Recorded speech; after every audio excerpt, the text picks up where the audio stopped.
Halo semuanya, selamat datang kembali di video analisa harian XAUUSD bersama Mandana, dan ini adalah analisa harian XAUUSD pada hari ini tanggal 18 Maret 2025 hari Selasa. Seperti biasa, jika kalian semua suka dengan videonya, jangan lupa like dulu videonya, subscribe bagi belum subscribe, hidupkan lonceng, dan di-share ke yang lain. Oke, hari ini kalau kita lihat marketnya bergerak naik. Sebelum kemarin itu marketnya beneran turun ya. Jadi kemarin yang saya bilang di sini, kalau ada yang setelah kalian ada yang nonton videonya, kayaknya sih kemarin seharusnya ada yang dapat sedikit ya. Harusnya sih ada yang dapat sedikit di sini. Tapi nggak tahu deh. Saya pribadi pun nggak ada ngambil ya, karena saya tidak mau sekali lagi disclaimer, saya tidak mau merusak psikologi. Jadi saya lebih prefer untuk skip untuk trading pada kegiatan minggu ini tepatnya ya. Untuk kemarin secara data retail sales kalau dilihat itu memburuk sih sebenarnya ya, karena kalau dilihat kan berarti data inflasi turun, consumer sentiment turun, retail salesnya turun. Ini benar-benar memberikan dampak negatif banget buat indeks dolar. Tetapi untuk apa namanya dampak ke indeks dolar itu saya rasa belum terlalu signifikan, karena sekali lagi hari Kamis pagi kita ada FOMC meeting. Nah, di mana itu pasti akan menggerakkan market. Jadi menjelang FOMC, jadi kalau bisa kalian itu tradingnya jangan lama-lama. Kalau bisa scalping atau enggak intraday aja. Jangan terlalu dipaksain untuk ambil posisi. Kalau nggak bisa ambil posisi sebaiknya jangan. Kalau kalian malas untuk buka posisi juga sebaiknya jangan. Jangan dipaksain ya. Kemarin memang data retail sales ini menunjukkan data yang bisa dikatakan buruk sih ya. Data sebelumnya ini kan minus 0,4, direvisi turun lagi minus 0,6. Walaupun keluarnya naik ke 0,3, ini kan tapi kan sesuai dengan forecast. Kemudian untuk yang retail salesnya di sini direvisi turun semakin jauh dari minus 0,9 ke minus 1,2, dan keluarnya itu adalah 0,2%. Benar-benar gimana ya, berarti dari tingkat retail, penjualan, pokoknya dari segi ekonominya ini memberikan dampak yang cukup negatif. Ada isu bahwa kalau kalian sering lihat berita kemarin-kemarin ya, entah itu dilihat di TikTok, mau itu di IG Reels dan sebagainya, atau nggak YouTube Short, kayaknya ada narasi bahwa ini Amerika akibat dari tarif Trump yang on and off ya, kadang dikenakan tarif, kadang nggak jadi. Kemudian ngomongin tarif lagi, kemudian nggak jadi lagi, ditunda lagi, kemudian ini kena tarif, ntar nggak jadi lagi. Ya, situasi kayak begitu, katanya sih nanti dampak dari ekonominya itu akan memberikan dampak Amerika bisa mengalami resesi. Ya, itu sih narasinya kemarin-kemarin dari dampak Trump tarif yang nggak jelas. Ya, nggak jelas ini maksudnya adalah apakah Trump itu benar-benar mau pasang tarif ke negara besar atau sebagainya, dan kapan itu kan ya. Benar-benar market itu masih bingung banget, karena kalau kalian lihat dari volatilitas index ya, VIX itu lumayan tinggi kemarin ya, ini kan sempat sampai ke 29, hampir ke 30. Sekarang sih sudah mulai turun, cuman saya rasa sih itu belum memberikan apa ya, market itu masih mengalami fear ya, masih mengalami ketakutan, makanya market memilih untuk pegang safe haven. Contohnya kayak di sini gold dipaksa naik sampai 3000 gitu kan. Ya, karena dari segi geopolitik, Trump tarif gitu kan. Lebih tepatnya ini lebih kepada Trump tarif sih ya. Karena market itu masih belum bisa memperkirakan tarif dari Trump ini maunya bagaimana. Apakah benar diberlakukan, apakah benar akan besar banget tarifnya, itu kayak gimana ya, deal-dealannya itu masih belum clear banget ya. Deal-dealan itu masih belum clear sekali. Katanya Maret, kemudian ditunda sampai ke April, terus nanti kalau bulan depan misalnya market masih belum jelas, April mungkin di prank lagi sampai di bulan Mei, entahlah. Ini benar-benar situasi marketnya kacau sekali. Jadi makanya kalau kalian nggak kuat trade dengan kondisi seperti sekarang, sebaiknya jangan ya. Karena apapun yang dikatakan Trump tiba-tiba gitu kan ya, misalnya kayak kemarin yang terbaru itu kan Trump mengenakan tarif wine dan alkohol dari Eropa sebesar 100% gitu kan. Buset, tiba-tiba aja gitu loh ya kan, tiba-tiba aja langsung mengenakan tarif di Eropa. Ntar tiba-tiba malam-malam gitu kan, jam atau nggak jam 7 pagi, atau nggak jam 3 pagi di kita gitu kan, berarti di Amerika itu kan udah sore ya kan, nggak malam. Tiba-tiba beliau ngomong, kita akan tarif di negara ini sebesar ini. Kita akan menggunakan, jadi market tuh memang masih kacau sekali masalah tarif. Makanya ini goldnya masih didorong naik untuk bisa lebih tinggi. Tapi kalau saya pribadi, saya sih better stay away dulu. Sampai marketnya jelas secara fundamental ini maunya bagaimana, apakah benar-benar akan kemungkinan terjadi resesi atau enggak. Karena sekali lagi ya, tingkat ukur untuk suatu negara mengalami resesi itu adalah kalau GDP growth-nya itu minus sebanyak 2 kali. Karena untuk sekarang GDP growth-nya di Amerika itu kan masih naik ya, masih di 2,3% terakhir. Kalau semisalnya minus terus-terusan 2 kali berturut-turut, nah itu baru dikatakan resesi. Sekarang kan isunya itu adalah mungkin akan masuk resesi akibat dampak dari Trump tarif, tapi kenyataannya kan belum. Ya, ini masih ambigu nih marketnya. Makanya market ini masih hancur-hancuran, masih belum jelas arahnya. Jadi market lebih prefer buat mengambil safe haven karena ya risk asset masih pada turun gitu kan. Oke, hari ini secara fundamental nanti malam kita nggak ada berita apapun untuk Trump tarif juga, ataupun Trump nggak ada apa-apa nanti malam seharusnya ya. Jadi hari ini kita santai aja. Dan kalau misalnya kalian ada yang ingin trade hari ini, hati-hati aja, jangan terlalu dipaksain ya. Karena ini sudah teritori 3000. Karena sekali lagi walaupun saya punya target sampai 3100 ya, saya sih prefer tetap stay away dulu ya. Saya pribadi pun nggak ada ngambil ya, jujur. Kemarin saya kasih tahu buat sell di sini, saya pribadi nggak ngambil. Kemudian saya juga nggak ada ngambil buy ketika marketnya itu keluar data quarter sales. Saya nggak mau pusing ya, saya nggak mau pusing. Saya better, saya buat analisa ya, saya infokan ke kalian semua. Kalau kalian mau trading begini, kalau saya pribadi better off ke market ya. Saya lebih prefer ya menikmati hidup lah ya, entah itu nonton, entah itu dengerin musik, ataupun melakukan hal kegiatan yang lain, entah itu olahraga dan sebagainya ya. Oke, hari ini kalau dilihat daily itu kemarin kita membuat candle bullish ya, candle bullish.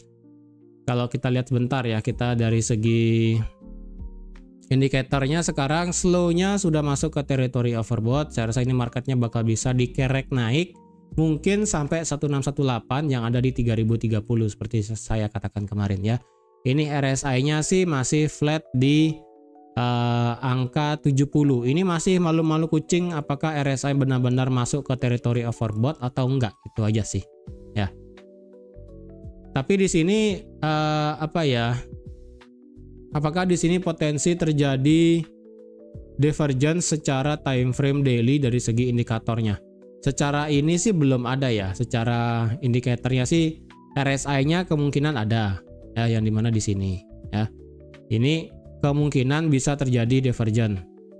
Kemungkinan loh ya. Jadi kalau misalnya hari ini marketnya nggak sampai ke 70, nggak tutup di atas 70 pada hari ini, kemungkinan ini marketnya tidak kuat untuk didorong naik, itu aja sih. Saya worry-nya seperti itu ya, karena kalau dari segi H4 ini marketnya belum memberikan kita retracement turun yang signifikan ya. Ini kemarin turun stokastik sampai ke 80, kemudian mental balik naik. Kemudian dari segi RSI juga turun sampai ke 70, kemudian sekarang naik lagi. Ini belum ada retracement-nya cukup ya. Semenjak sudah kena 1272 ini nggak ada retracement-nya cukup. Karena kalau kalian ukur secara Fibonacci, nggak ada ya Fibonacci yang bisa kalian pakai untuk ngambil di sini. Kalau kalian paksa dari sini sebelum dia terbang ya. Ya kalau kalian paksa sih sebenarnya bisa aja dari sini sampai sini. Ini pas sampai 38,2 kemarin ya. Dari sini sampai pas kena di 38,2, kemudian marketnya terbang. Nah, apakah di sini bisa dipakai? Ya ini namanya Fibonacci yang maksa sih sebenarnya ya. Sebenarnya kan Fibonacci yang bisa dipakai itu kan harusnya dari sini. Dari sini ke sini. Nah, dari sini ke sini kan ini cuma sampai 23,6. 23,6 pun ini belum kena gitu loh. Sorry, dari sini. Nah, ini 23,6 juga belum kena gitu kan. Karena kan ibaratnya marketnya itu bergeraknya begini, kemudian begini, kemudian begini ya kan. Berarti kan tariknya dari sini ke sini gitu kan. Nah, ini turunnya belum bisa gitu loh. Tapi kalau Fibonacci yang maksa pada saat dia langsung terbang break all time high, berarti kan dari sini. Kalau dari sini ke sini sih ya oke lah, masuk akal sedikit walaupun ini maksa ya. Kena 38,2 kemudian marketnya naik. Seperti itu. Makanya kalau untuk penarikan Fibonacci aslinya adalah dari sini, ya kan, dari low di sini sampai high di sini. Tapi kalau kalian maksa, kenapa ini marketnya berhenti di sini, ya bisa ditarik dari pada saat market itu meledak dari sini. Dari market meledak sampai paling atas ketemu di sini 38,2. Nah, ini 38,2 sudah kena. Ya udah, ini kemungkinan bakal naik terus sampai ke 1618 yang ada di time frame daily dan juga H4 extensionnya ya. Yang dari sini sampai sini. Tuh. Aslinya sih ini 3032 ya, tapi kita kasih spare lah ya, kasih jarak dikit di 3030. Angka cantik aja lah ya. Kita kasih angka cantik supaya kalian tidak bingung karena terkadang market tuh 1618 3032. Kemudian market tuh mungkin sampai 3030 atau sampai 3029 kemudian marketnya drop, itu bisa. Karena terkadang itu marketnya tidak sampai benar-benar presisi pas di angka 1618, marketnya bisa retrace. Terkadang seperti itu ya. Makanya saya di sini kasih angka cantik aja 3030. Kalau ada yang mau ngambil target bisa sampai sana. Ya, ini sih H4 nggak ada banyak yang bisa saya katakan sih ya. Kemarin saya kira ini marketnya bisa ngebuat head and shoulder, ternyata nggak jadi gitu kan ya. Kemudian kemarin di M30 saya katakan di sini ada demandnya hampir kena, kemudian marketnya sudah lari dari yang semula marketnya itu bergerak bearish ya kan, dari yang begini, kemudian marketnya itu ternyata sekarang hampir membuat shock di sini ya kan.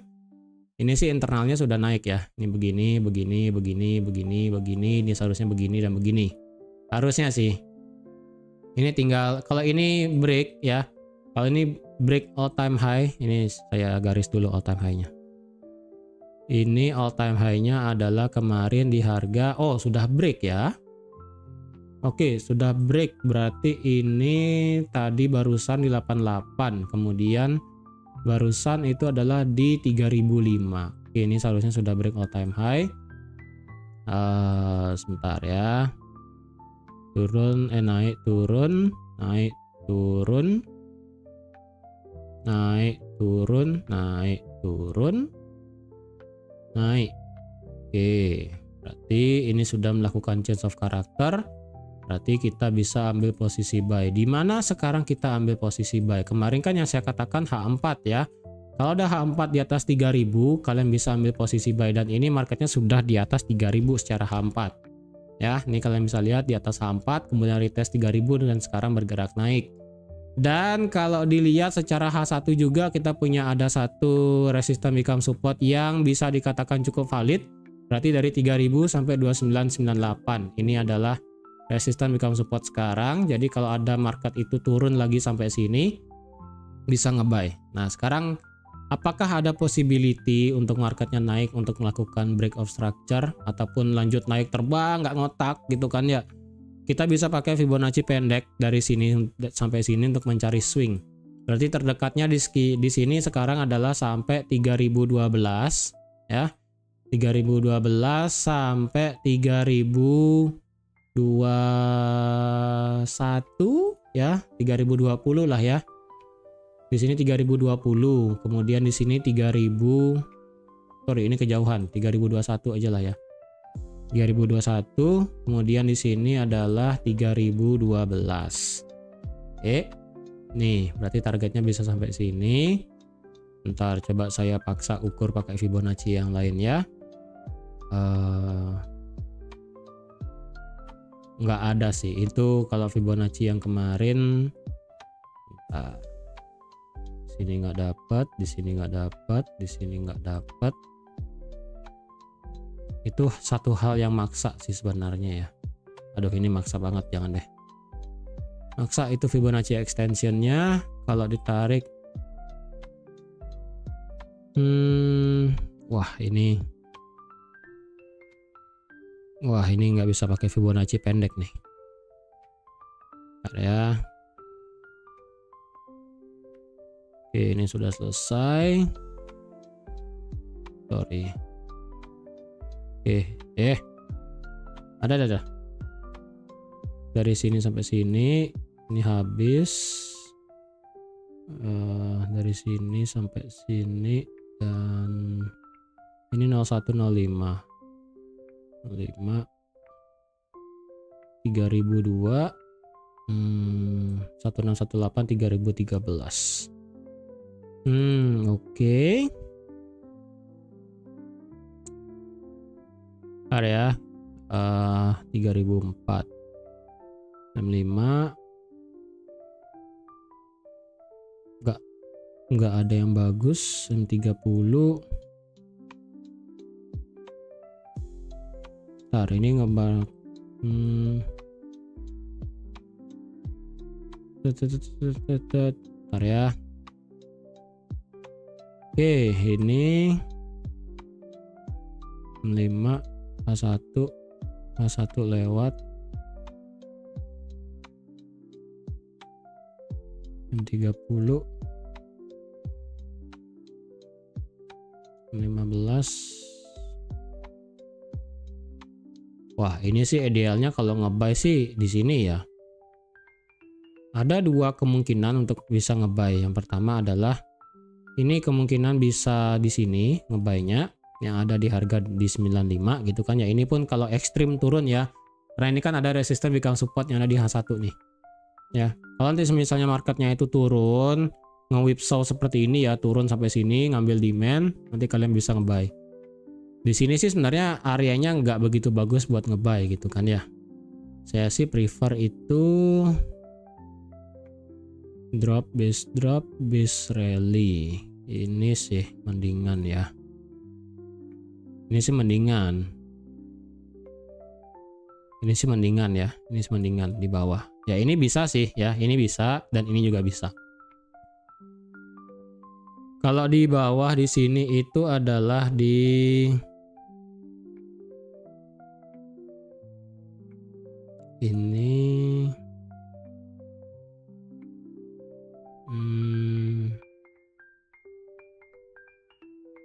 95 lah ya, 95. Ini 95 lah saya kasih ya, 95. Kemudian kalau yang di bawah di sini adalah 8 ya, 90 lah. Oh, ketinggian, sorry, ketinggian ya. Ini berarti di 89. Ada dua possibility kalau marketnya turun buat retrace ya. Yang pertama adalah tunggu di sini di resistance become support, tunggu di area demand, ada konfirmasi balik nanti bisa nge-buy. Kalau nggak ada, tunggu marketnya itu turun sampai bawah di sini, baru nanti kalian bisa nge-buy di sini ya. Kalau nge-buy di atas bagaimana? Kalau sekarang nge-buy di atas